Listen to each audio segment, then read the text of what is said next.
here's a bar that's been exposed for about a year. Still in good shape, just needs a little bit of a refurbishing. 80 grit sandpaper, and we are going to smooth this baby down.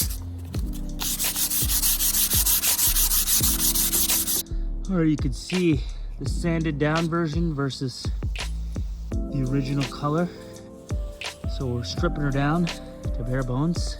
Already sanded, now I just gotta get all the dust off. So we're gonna try out this exterior solid wood stain. We're gonna go with the chocolate brown color here. So we got our basic stain cloth here. Just gonna dip it in.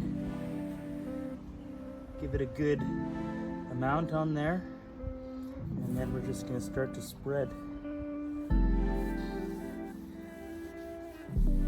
Okay, here's our finished product with the chocolate brown.